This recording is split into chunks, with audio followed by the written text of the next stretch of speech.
Hi, my name is Abdurrahman, and in this video we are going to learn how to work with HTML. Now, HTML stands for Hypertext Markup Language, which is just a language we use to create our web pages and add content to our web pages.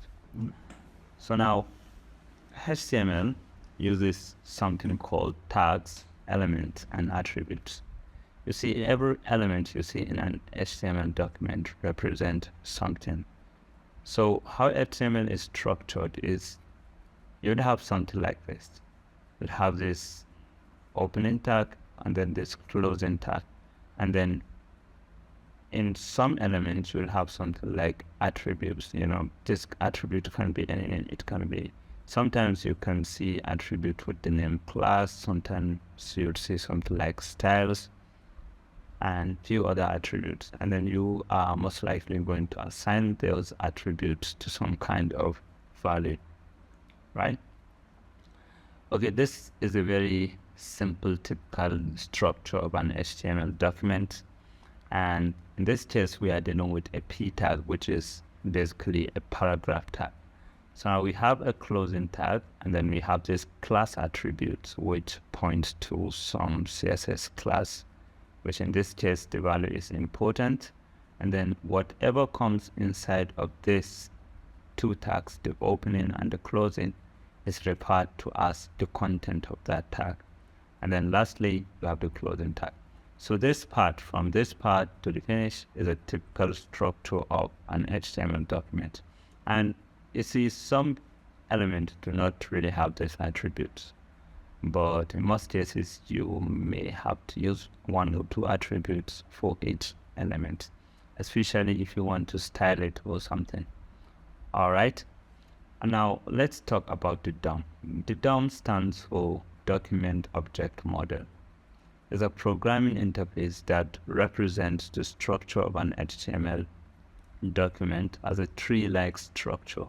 It provides a way for programs to interact with and manipulate the elements, attributes, and the content of an HTML page.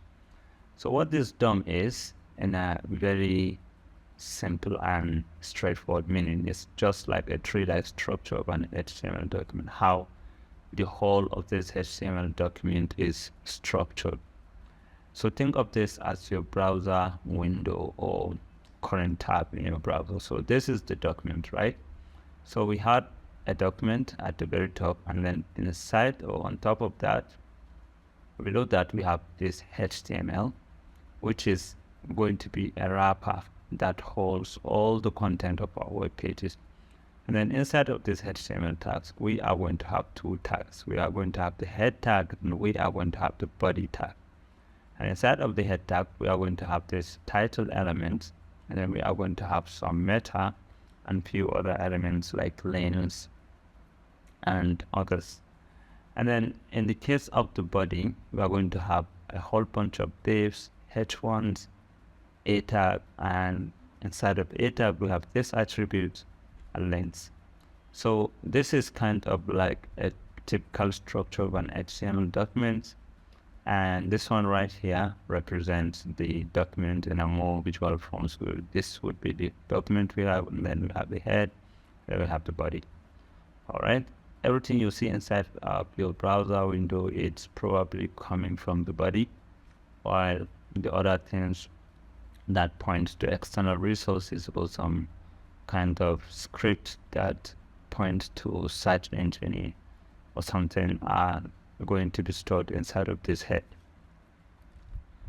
All right, now thank you for your time, and now let's write some code. All right, I'm going to remove this one. I'm going to open Visual Studio Code, and then I'm going to close this PowerPoint because we don't need it, right? We definitely don't need it. So let's close it so it doesn't take too much of our RAM. All right. So now if you are using Visual Studio Code, it's cool. And if you are using any other editor, it's also fine. So I'm going to create a new file. I'm going to come here and I say new file. or if you are using Visual Studio Code, you can just click on this one, and then I'm going to call this file index.html. So this is our very first file in HTML document, and to run this file, we are going to open the folder. For example, alright, let's write something inside of the file. You see, the HTML document is going to start with something called the doc type. And this doc type, it doesn't really matter in what case you write it. You can write it in capital letter, you can write it in small letter, you can write it in camel case, or any other letter you type. It doesn't really matter. Just make sure you type it correct, which is doc type, and that's it. Okay. And now, after this doc type, we are going to have the HTML tag. That's the HTML opening and closing tag. And inside of this tag, we are going to have the head, and then we are going to have the body, which are those two tags I talked about in previous slides. And let's start with the head. So this head is going to hold most of what you will not typically present in your browser or on your browser window or for the user to see. And this is very useful when it comes to importing an external resource like CSS, for example, which I'm going to show you how you can use. And then something like the title of the page, which is going to appear inside our website title, which is going to appear on your browser, little tab on top. And then some other things like the keyword, which is going to be very useful for search engines to find your website. So there are a lot of tags you can use here, and a lot of meta tags, and some meta tags are for description, some are for browser compatibility, some are for keywords, and there are a lot of others. Alright, and for this HTML tag, I'm going to give you a very quick example of the language attributes. So what this line will do is it will tell your whole document that whatever comes inside of this page is going to be English, right? So let me give you a very quick cheat sheet. You see, if you are using Visual Studio Code and you hit this exclamation mark, it's going to spit out all this content for you for free. Just hit tab, and then you have all these things, which is a very good starting point for writing HTML documents. So now I'm going to change this to my website, right? And then let's come here and let's use H1, which stands for header or heading 1. And let's say welcome to my web page. All right. So now we have this nice little web page, and it's beautiful. It's awesome. I think we should host it, right? All right, but not yet, please. So what we are going to do is we are going to open the location where we store this file.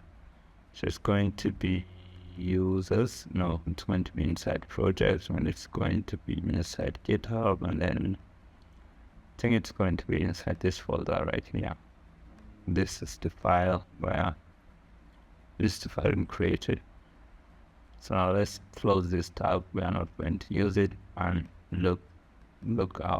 see our little welcome note right here.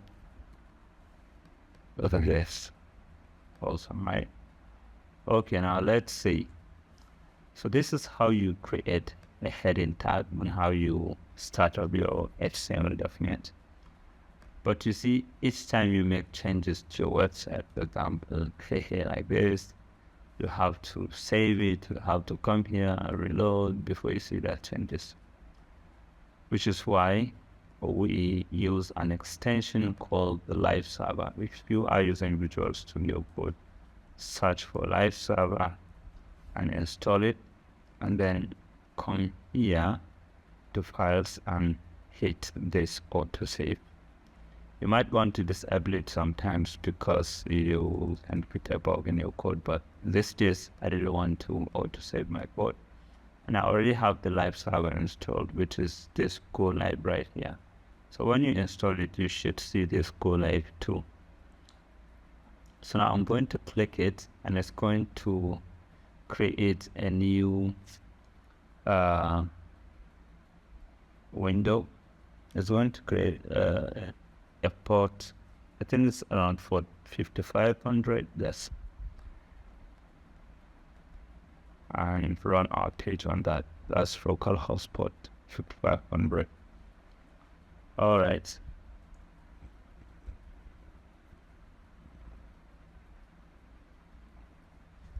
So this is heading 1 or header 1.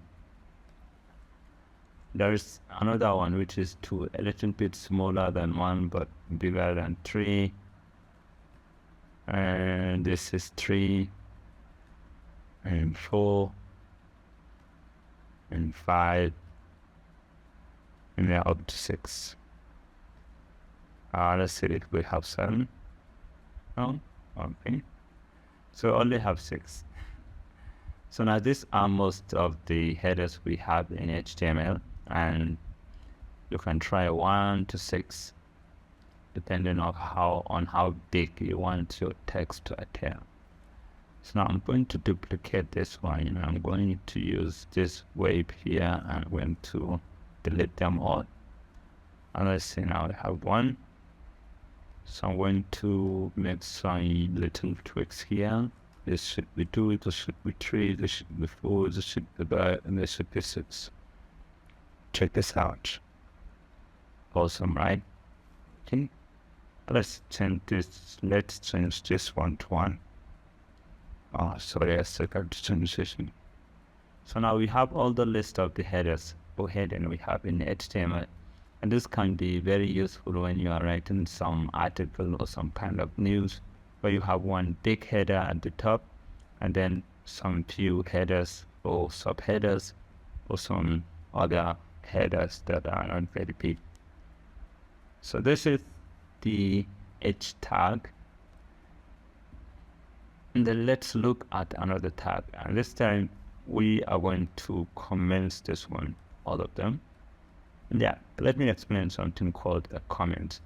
Comment is used to hide some portion of your code, or maybe communicate your code with others, or maybe you just want to remind yourself that you need to do something, or maybe you pass some stage in your code. Like for example, I may decide that this would be the header section. See? So now that's a very useful use case of comments. So now I'm going to comment this one, and then I'm going to use the P tag listed. P tag stands for paragraph. Let me show you a little trick. Let's say we want to generate, let's say we want to say hello world. See? And let's say we want to generate long text with, if you are using Visual Studio Code, you can try Lorem 100 and say it will generate 100 words of text. And let's do another one. And you see, something with P tag, it always starts with a new line, right?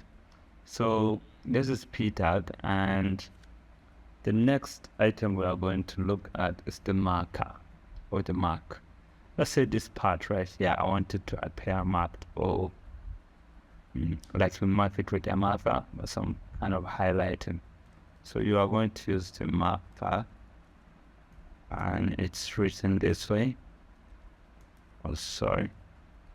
And then whatever you have inside of that is going to appear with this little highlighted format. All right. And now we've seen the marker. Let's also comment this one. Because for now, talk about the paragraph and the marker and all that. And now let's see. Let's create the marker here.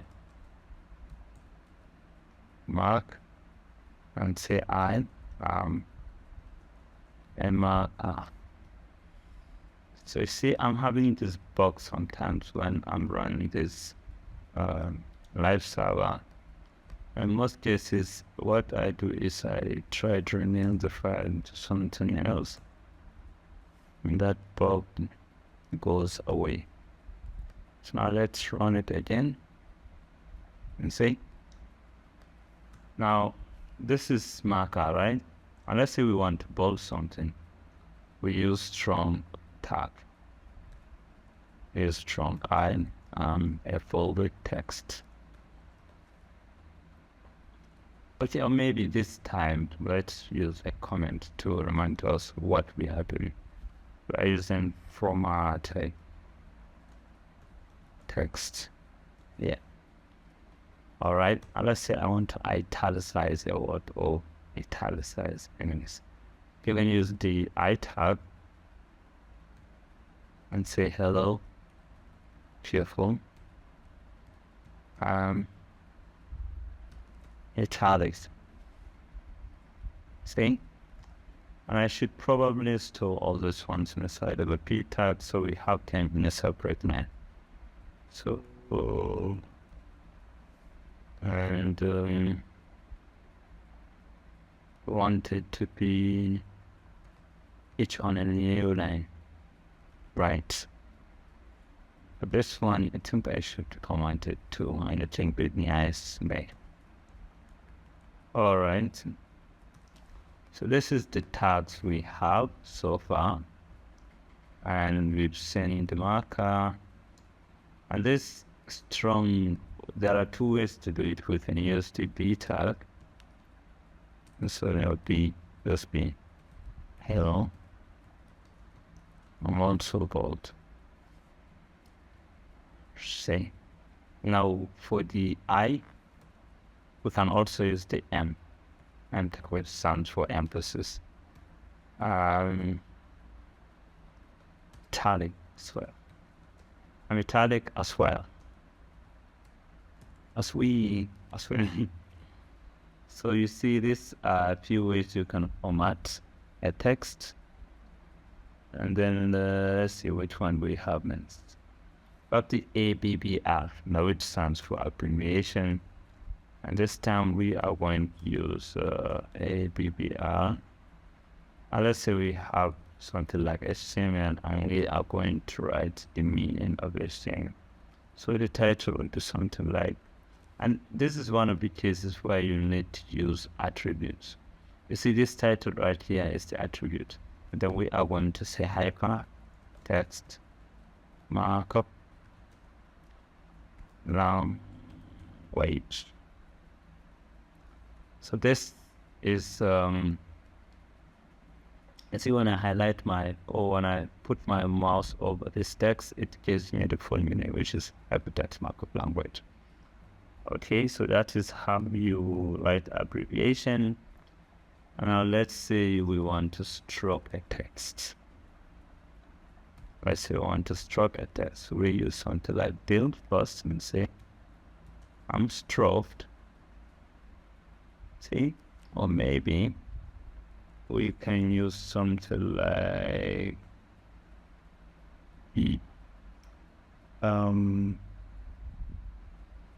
this S. Stroke also. Stroked also, right? So these are a few ways you can do the same thing. And then let's say we want to